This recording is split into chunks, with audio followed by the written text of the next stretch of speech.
Hello guys, welcome back. Today we're gonna design a singly reinforced beam. ये video शुरू करने से पहले मैं रिकमेंड करूँगा कि आप मेरी पुरानी वीडियो ज़रूर देखें जिसमें मैंने इसके डिज़ाइन स्टेप्स बता रखे हैं। आपको ये क्वेश्चन समझना इजी हो जाएगा। तो चलिए शुरू करते हैं। क्वेश्चन है, design a simply supported rectangular beam with the following data हमें जो दे रखा है वो है clear span 5 metre, super impose load, live load, grade of steel और ग्रेड ऑफ कंक्रीट जो हमें यूज़ करना है। सो स्टेप 1 है assume the dimensions of the beam. सबसे पहले हम ओवरऑल डेप्थ अज्यूम करेंगे इसकी, जो कि होता है L/8 से लेके L/10। हमारे पास दो वैल्यूज़ आ गई 625 mm और 500 mm, जिसमें इस रेंज के बीच में हमें एक वैल्यू अज्यूम करनी है ट्रायल लेने के लिए। Let D equals to 550 mm। तो उसके बाद हमें width of the beam assume करना है B, जो कि होता है हाफ D टू 2/3D। इसके लिए भी हमारे पास दो वैल्यूज़ आ गई, जिसमें से हमने B को 300 mm एज्यूम कर लिया। Assume effective cover 40 mm। Effective cover आप 40 या 50 mm एज्यूम कर सकते हैं। तो इफ़ेक्टिव डेप्थ निकाल लेंगे। इफ़ेक्टिव डेप्थ क्या होती है? Overall depth minus the effective cover, जो कि हमारे पास आ गई 510 mm। तो और हम क्या करेंगे? Assume the width of the support. ये जो सपोर्ट और बेयरिंग जो हमने ले रखी है, इसकी विड्थ हम एज्यूम कर लेंगे 300 से 500 mm के बीच में। तो हम इसको 300 mm ले रहे हैं। स्टेप नंबर 2 है calculate the effective span. Effective span जो है स्मॉल एल, वो क्या होगा? Least of the following. इन दोनों में से जो कम होगा वो हमारा इफेक्टिव स्पैन होगा। सो फर्स्ट है distance between centre to centre of supports. इस सपोर्ट के सेंटर से लेके इस सपोर्ट के सेंटर तक, जो कि है capital L plus half of the bearing and half of the bearing this side. Second है clear span plus effective depth, जो कि है कैपिटल L प्लस D। तो दोनों में से जो कम आया वो हमारा इफेक्टिव स्पैन होगा, जैसे यहाँ 5.3 मीटर। सो स्टेप नंबर 3 है कैलकुलेशन ऑफ लोड्स। तो लोड के लिए हम पहले सेल्फ वेट, उसका डेड लोड जो कि वो कैलकुलेट कर लेंगे। उसका फार्मूला है small b into overall depth into 1 into 25,000। ये है उसका unit weight 25,000 Newton per metre cube concrete का। तो हम यहाँ से यूडीएल की फॉर्म में उसका सेल्फ वेट निकाल लेंगे और सुपर इम्पोज जो डेड लोड आया वो उसको न्यूटन पर मीटर में कन्वर्ट करके दोनों को ऐड कर देंगे, वो हमारा टोटल डेड लोड आ जाएगा। फिर लाइव लोड को न्यूटन पर मीटर में कन्वर्ट कर लेंगे। Then will find out the design factor load. Design factor load जो कि WU, वो इक्वल होता है 1.5 इंटू टोटल लोड। डेड और लाइव लोड का जो सम होगा उससे 1.5 से मल्टीप्लाई कर देना है। स्टेप नंबर 4 है अल्टीमेट बेंडिंग मोमेंट निकालना। MU का फॉर्मूला होता है WU/L²/8। तो हमारे पास WU हमने ऊपर कैलकुलेट कर लिया है। जो L है हमने इफेक्टिव स्पैन जो 5.3 मीटर हमने निकाला था, तो यहाँ से हमारे पास अल्टीमेट बेंडिंग मोमेंट आ गया।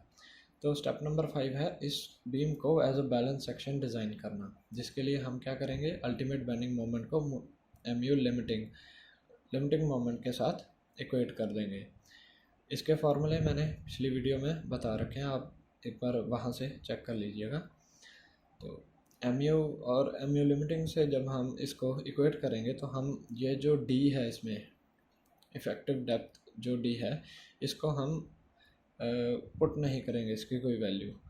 तो यहाँ से D अननोन है, तो D की एक वैल्यू हमें मिल जाएगी।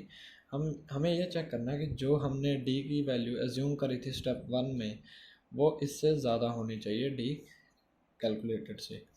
तो अगर तो ज़्यादा है तो हमारी हैंस ओके है, अगर ये कम आ रही है तो हमें सारे स्टेप रिवाइज करने पड़ेंगे शुरू से ये 5वें स्टेप तक।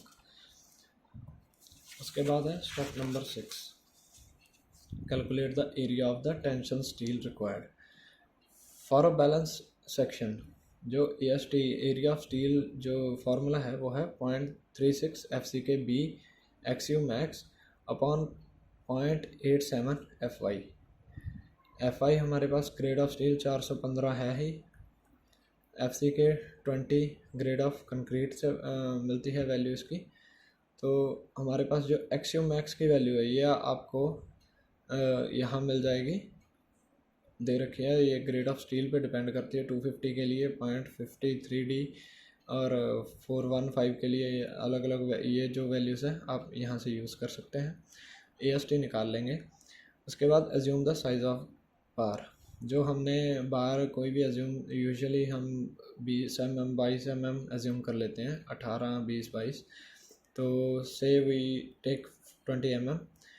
Area of one bar will be π/4d²। So diameter is 20, so 314 mm square. Number of bars required will be equal to total AST divided by area of one bar.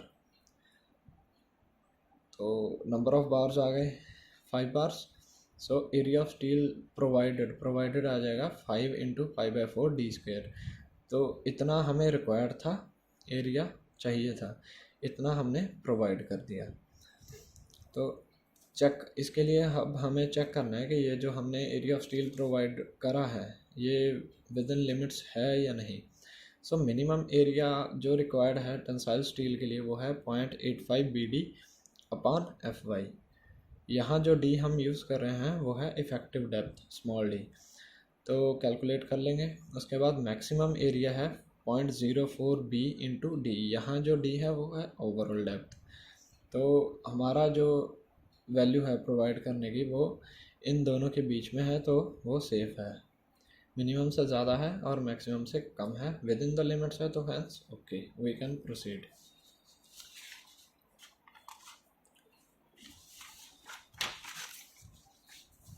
Horizontal distance calculate करेंगे between the adjacent bars. जो हम bars हमने 5 bars provide करे हैं, हमने देखना है कि हॉरिजॉन्टल जो डिस्टेंस प्रोवाइड कर रहे हैं वो कितना है और वो विद इन लिमिट्स है या नहीं। उसका फार्मूला क्या है, 300 जो टोटल विड्थ है उसकी, उसमें से माइनस करेंगे 2 टाइम्स द इफ़ेक्टिव कवर। यहाँ से लेके सेंटर ऑफ द बार से लेके जो यहाँ तक होता है वो होता है इफ़ेक्टिव कवर, उसका सेंटर से लेके माइनस करेंगे 4 × 20, 4 टाइम्स जो 4 ये बार बची हैं डिवाइडेड बाय 4। ये जो 4 है ये है नंबर ऑफ स्पेसिंग्स। जैसे 5 बार्स के बीच में 1, 2, 3 और 4 स्पेसिंग्स आ गई, तो वो आया 35 mm। ये जो 35 mm आया ये it should be greater than the diameter of the bar जो कि हमने 20 mm ले ली थी, एंड साइज़ ऑफ एग्रीगेट जो हम एज्यूम करते हैं 20 mm हम एज्यूम कर लेते हैं, तो ये बन गया 25 mm। So it is within the limits we required. So provide 520 mm dia bars। Next है step 7, check for shear at critical section. Critical section जो है वो कोड बोलता है कि सपोर्ट के इनर फेस से D जो कि इफ़ेक्टिव डेप्थ डिस्टेंस दूर है, मतलब कंसिडर करा जाता है।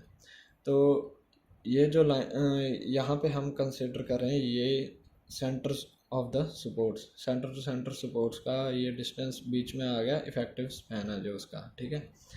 तो हम पहले यहाँ कैलकुलेट कर लेंगे इसको।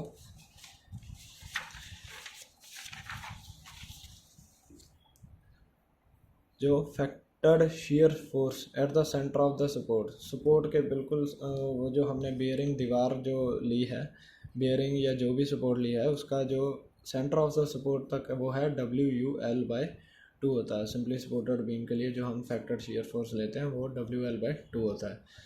तो WU हमारे पास है, L हमारे पास है 5.3, तो ये हमारी फैक्टर्ड shear फोर्स आ गई सेंटर ऑफ द सपोर्ट पे, जो कि आप इस डायग्राम में देख सकते हैं। तो अब उन्होंने बोला है कि जो क्रिटिकल सेक्शन होता है वो D डिस्टेंस दूर होता है इनर फेस ऑफ सपोर्ट से। सो जो इनर फेस ऑफ सपोर्ट से D का जब हम डिस्टेंस ऐड कर लेंगे तो वो सेंटर ऑफ सपोर्ट से 0.66 mm बनेगा। आप ये करके चेक कर सकते हैं, ये डायग्राम बना लीजिए, इजी हो जाएगा। तो हम सिमिलर ट्रायंगल्स का फॉर्मूला यूज़ करेंगे यहाँ पे वैल्यू निकालने के लिए। ये हमारे पास आ चुकी है ऑलरेडी फॉर्मूले से, ये डिस्टेंस हमें नॉन है।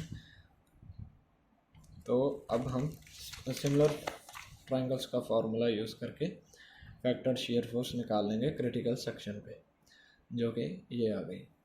अब हम चेक करें नॉमिनल शियर स्ट्रेस निकालेंगे, जिसको हम टाउ वी से डिनोट करते हैं, जो कि होता है equals to V U upon B D. V U हमने क्रिटिकल सेक्शन पे ऑलरेडी निकाल रखी है अभी, तो बी इंटू डी हम से डिवाइड कर देंगे, तो ये स्ट्रेस आ गई 0.76 newton per M square. It should be less than tau C max, जो मैक्सिमम शियर स्ट्रेस है उससे कम होना ही चाहिए।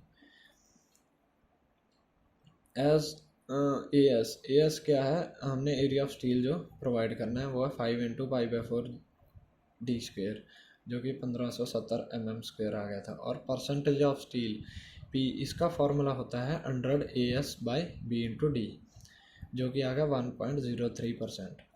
अब हम क्या करेंगे, from table number 19 page number 73 of IS code 456/2000 इस टेबल में से टाउ सी की वैल्यू निकालेंगे, जिसके टाउ सी की वैल्यू निकालने के लिए हमें दो चीज़ें चाहिए होती हैं। एक तो परसेंटेज ऑफ स्टील रिक्वायर्ड होता है, तो वहाँ से हम ये चीज़ें टाउ सी की वैल्यू निकालेंगे। टाउ सी की वैल्यू निकालने के बाद हम चेक करेंगे जो टाउ सी है, टाउ वी है, अगर तो वो ग्रेटर है टाउ सी से, तो शियर रीइंफोर्समेंट हमें रिक्वायर्ड है। ठीक है, अगर ये कम आए टाउ सी से तो हमें शियर रीइंफोर्समेंट नहीं डालनी, नॉमिनल शियर रीइंफोर्समेंट डाल लेते हैं हम। तो यहाँ पे हमें डालनी पड़ेगी शियर रीइंफोर्समेंट। तो उसके लिए क्या करेंगे, डिज़ाइन शियर स्ट्रेस निकालेंगे पहले, जिस के लिए हमें रीइंफोर्समेंट अभी डिज़ाइन करना है, शियर रीइंफोर्समेंट। तो वो उसको हम टाउ US से डिनोट करते हैं, ये इक्वल होता है tau V minus tau C. तो ये आ गया 0.13 newton per M square. Shear force for the shear reinforcement, shear force VUS जो आ जाएगा वो tau US into B into D.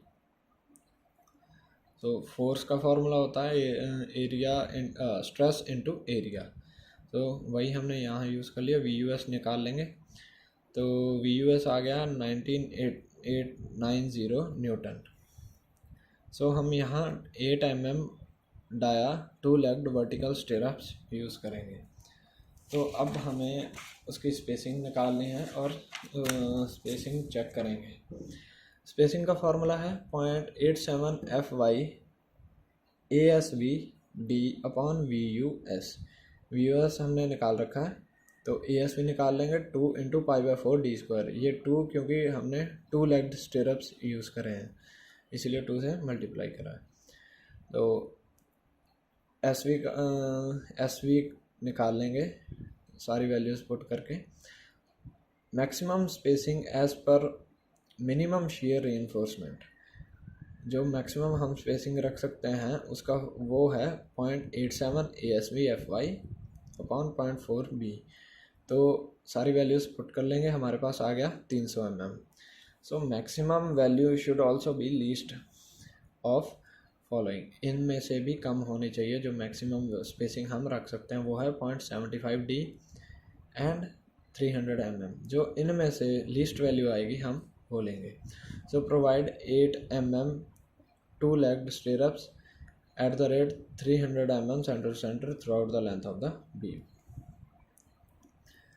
Check for the development length, हमारा 8th स्टेप है डेवलपमेंट लेंथ को चेक करना। So it is denoted by LD, formula है 0.87 FY5 on 4 tau PD। ये टाउ PD होता है डिज़ाइन बॉन्ड स्ट्रेंथ, 5 है dia, जो बार का हमने 20 जैसे यूज़ कर रखा है, जो भी आपने अज्यूम करा आप वो यूज़ कर सकते हैं। FI है ग्रेड ऑफ स्टील। तो टाउ BD की वैल्यू आपको पेज नंबर 43 पे मिल जाएगी। सो हम वैल्यूज़ पुट कर देंगे, ये आ गया 940 mm। एज़ पर कोड के हिसाब से the bars must extend beyond the face of the support bye not less than LD/3। Code के हिसाब से जो फेस ऑफ द सपोर्ट है, inner face of the support है जो बियरिंग, तो वहाँ से जो एक्सटेंड करना है अंदर तक एम्बेंड का सरिये को डालना है वो LD/3 से कम नहीं होना चाहिए। तो हम लेंथ चेक करेंगे अवेलेबल कितनी है, वो आ जाएगी 300 mm जो कि बेयरिंग की विड्थ थी, minus the side cover 20 mm का हम रख लेंगे। तो जब माइनस करा तो आ गया 280 mm, बट हमें जो रिक्वायर्ड है वो है 313 mm। तो इसके लिए हमें एक इंक्रीज़ करनी पड़ेगी उसकी एम्बेडमेंट लेंथ। तो उसके लिए हम क्या करेंगे, एक 90 डिग्री का बेंड प्रोवाइड कर देंगे, 90 डिग्री बेंड विद 4/5 एक्सटेंशन, उस जिसकी एंकरेज वैल्यू क्या होती है 12/5। सो एंकरेज वैल्यू कितनी आ जाएगी 12 इंटू 5/5 क्या है डायमीटर ऑफ द बार जो हमने यूज़ करा है, तो 240 mm। तो अवेलेबल लेंथ है जो from the centre of support जो कि हम L0, तो इसका फार्मूला मैंने पिछली वीडियो में पूरा समझाया था, आप वहाँ से एक बार देख सकते हैं। तो ये आ जाएगा बेयरिंग/2 minus the clear cover minus n into 5, n क्या है नंबर ऑफ बार्स यूज्ड, 5 उसका dia, plus the anchorage value जो बैंड की आपने प्रोवाइड करी है, यहाँ पे हमने कैलकुलेट कर ली थी। तो यहाँ L0 की वैल्यू हमारे पास आ गई। Since the beam is simply supported, the compressive reaction will confine the reinforcement. Hence, LD should be less than or equal to 1.3 m1 upon V plus L0। तो m1 जो है moment of resistant provided by 520 mm dia bars, तो इसको हम calculate कर लेंगे। ये formula आपको पेज नंबर 96 IS कोड पे मिल जाएगा। तो मोमेंट कैलकुलेट कर लेंगे। फैक्टर्ड शियर फोर्स हमारे पास है ऑलरेडी, सेंटर ऑफ सपोर्ट पे हमने जो कैलकुलेट करा था, L0 की वैल्यू ऊपर हमने कैलकुलेट कर रखी है। तो हम चेक करेंगे कि जो LD होता है वो इससे कम होना चाहिए या इक्वल होना चाहिए, जो कि हमारे कम वैल्यू आई थी। So hence development length requirement is satisfied. So अब हमारा जो लास्ट स्टेप है वो है चेक फॉर डिफ्लेक्शन। पहले हम एरिया परसेंटेज ऑफ स्टील देखेंगे। परसेंटेज ऑफ स्टील का फार्मूला था 100 AS/BD जो हमने पहले कैलकुलेट भी करी थी। तो उसके बाद हम निकालेंगे FS। FS का फार्मूला है 0.58 into area of steel required, जो कि रिक्वायर्ड था कि इतना चाहिए, और एरिया ऑफ स्टील प्रोवाइडेड जितना हमने प्रोवाइड करा। तो ये फार्मूला आपको पेज नंबर 38 पे मिल जाएगा। पेज नंबर 38 और 39 पे कुछ ग्राफ बने हैं जहाँ से हमने इन मॉडिफिकेशन फैक्टर्स की वैल्यू निकालनी है। हम KT की वैल्यू लेंगे पहले, जैसे कि कैलकुलेट करी हमने 1, और KC इक्वल्स टू 1 ले लेंगे, क्योंकि नो कंप्रेशन रीइंफोर्समेंट, क्योंकि हमने जो सिर्फ सिंगली रीइंफोर्स बीम है तो टेंशन साइड पे ही रीइंफोर्समेंट प्रोवाइड करा, कंप्रेशन पे नहीं। तो इसकी वैल्यू को हम यूनिटी ले लेंगे। KF को भी यूनिटी ले लेंगे, क्योंकि इस बीम में कोई फ्लैंजेस नहीं है, ये एक रेक्टेंगुलर सेक्शन है। तो L/D मैक्स का फॉर्मूला है 20 into KT into KC into KF, simply supported beam के लिए। तो ये वैल्यू आ गई 20, मतलब L/D रेशियो का जो मैक्सिमम वैल्यू है वो 20 है। अब जो हमने L/D रेशियो जो हमने प्रोवाइड करा है वो कैलकुलेट कर लेंगे। L है 5300 mm में किया है, ये D है 510 mm, तो ये इससे कम है। So beam satisfies the limit of serviceability, ये इससे कम होनी चाहिए मैक्सिमम से। सो लास्ट में हम उसकी एक समरी प्रोवाइड कर लेंगे जो हमने बीम्स बना रखे हैं, सॉरी जो हमने बीम तैयार करा और रीइंफोर्समेंट प्रोवाइड करी है। So thank you guys. अगर आपको ये वीडियो अच्छी लगी तो like, share and subscribe my YouTube channel. So I will try to bring more new videos, और thank you very much guys.